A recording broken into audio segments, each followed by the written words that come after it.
Everyone, आप सभी स्वस्थ और मस्त होंगे। मैं भी ठीक हूँ। स्टोरी का नाम मिलके भी हम ना मिले, एपिसोड 31।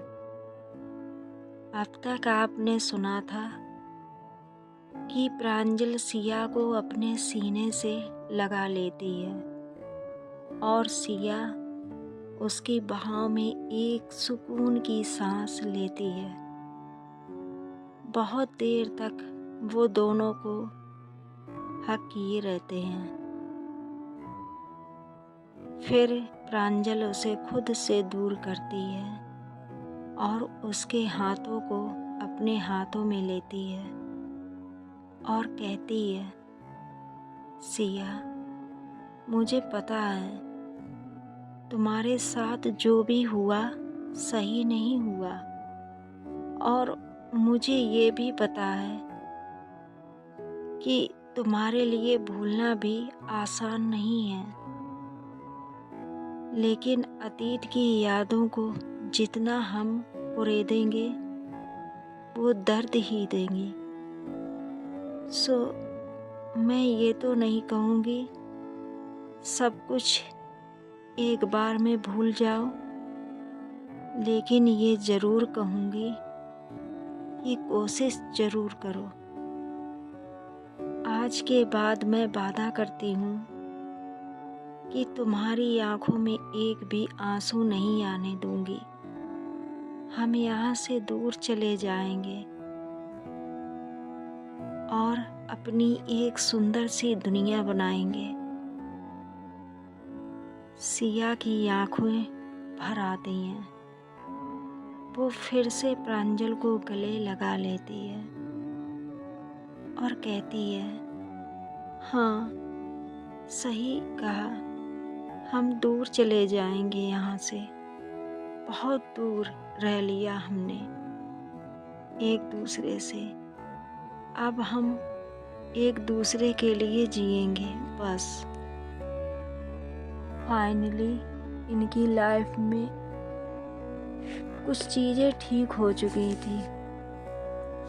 एक दूसरे की गलतियों को माफ़ करके ये अपनी लाइफ की एक न्यू शुरुआत करना चाह रहे होते हैं। अपनी एक छोटी सी दुनिया बनाना चाह रहे होते हैं, जिनमें बस वो दोनों और उनकी छोटी छोटी खुशियाँ हों। लेकिन वही जो राम रच राखा। खैर, प्रांजल कहती है कि अब हमें चलना चाहिए। सिया भी सहमति में अपना सिर हिलाती है। सिया चलने की कोशिश कर रही होती है, लेकिन उसे थोड़ी दिक्कत हो रही होती है।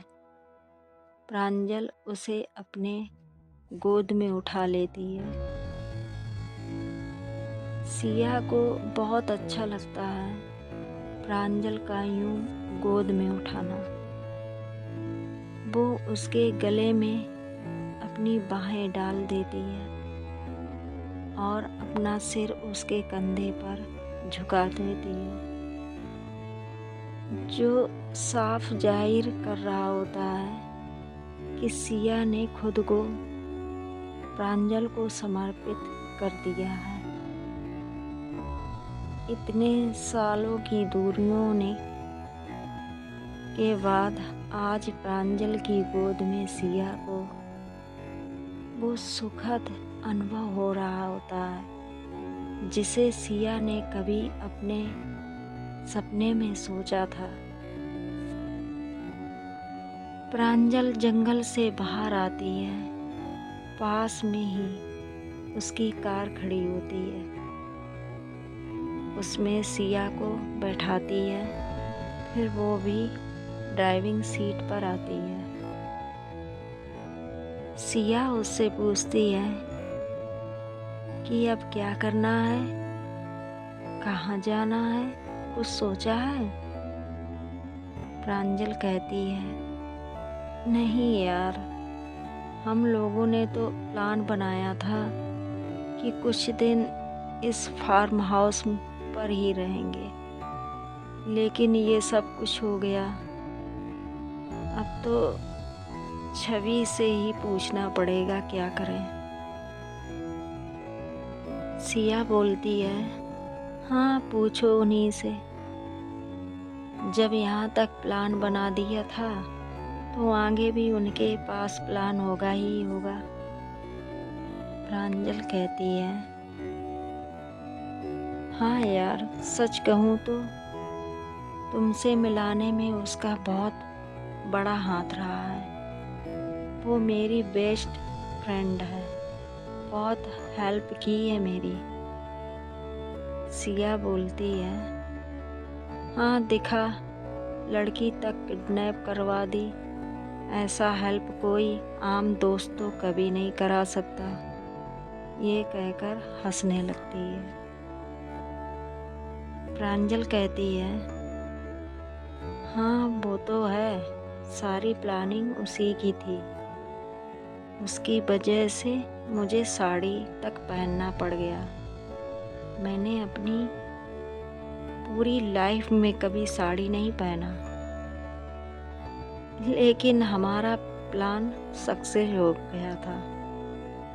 सिया जोर जोर से हंसने लग जाती है और कहती है, हाँ देखा था, कैसे चल रही थी आप साड़ी पहनकर।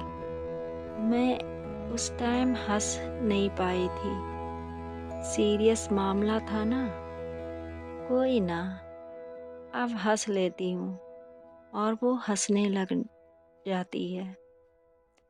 प्रांजल मुंह बनाकर कहती है, ठीक है तुम हंसो, तब तक मैं कॉल कर लेती हूँ उसे। प्रांजल जैसे ही फ़ोन उठाती है, उसे छवि का मैसेज दिखता है। वो कहती है, छवि का मैसेज आया है। सिया बोलती है, क्या? पढ़ो। प्रांजल मैसेज पढ़ती है। वो दोनों शॉक्ड हो जाते हैं।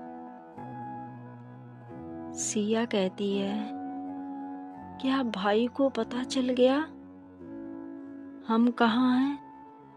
प्रांजल बोलती है, उसने तो यही लिखा है, अब क्या करें हम? कॉल करें क्या उसे? एक सेकेंड, अगर उसने इतनी बड़ी बात मुझे कॉल करके नहीं बताई, मैसेज से बताया है, मतलब जरूर कुछ गड़बड़ है। सिया कहती है, कहीं ऐसा तो नहीं कि भाई ने उन्हें टॉर्चर करके हमारा पता निकलवाया हो? प्रांजल बोलती है, मतलब कि वो दोनों मुसीबत में हैं। क्या करूं मैं? वो दोनों बहुत परेशान हो जाते हैं। इधर अवनीश सीधे छवि के पास जाता है और कहता है, वो दोनों वहां से निकल गई थी। शुक्र मनाओ, आज मेरे हाथों से दोनों बच गईं, लेकिन कब तक बचेंगी? ढूंढ ही लूंगा मैं। ये सुनते ही छवि एक राहत की सांस लेती है कि चलो वो दोनों सही सलामत हैं। अवनीश कहता है, चलो अब तुम दोनों का भी मुझे कोई काम नहीं है, जाओ यहाँ से। और वो लॉकअप खोल देता है। छवि और अवनी को बहुत आश्चर्य होता है कि ये हमें ऐसे कैसे जाने दे रहा है। फिर भी वो दोनों निकलती हैं वहाँ से, अपना फ़ोन और बाकी चीज़ें लेती हैं और चली जाती हैं वहाँ से। ये सब चीज़ें कांस्टेबल को पचती नहीं हैं। वो अवनीश के पास जाती है और कहती है, सर इतनी मुश्किलों से तो ये लड़कियां हाथ में आई थीं और आप इतनी आसानी से इन्हें छोड़ रहे हो, ऐसा क्यों? आप ठीक तो हो ना? अवनीश कहता है, हाँ मैं तो बिल्कुल ठीक हूँ। कांस्टेबल कहती है, फिर ऐसा क्यों किया आपने? अवनीश कहता है, तुमने एक कहावत सुनी है कि चिड़िया को जाल में फंसाने के लिए दाना डालना ही पड़ता है। बस वही समझ लो कि मैंने भी दाना डाल दिया है। चिड़िया के फंसने का इंतज़ार करो, वो बहुत ही अजीब सी स्माइल देता है। अब देखते हैं अगले एपिसोड में क्या होता है। Bye bye, see you.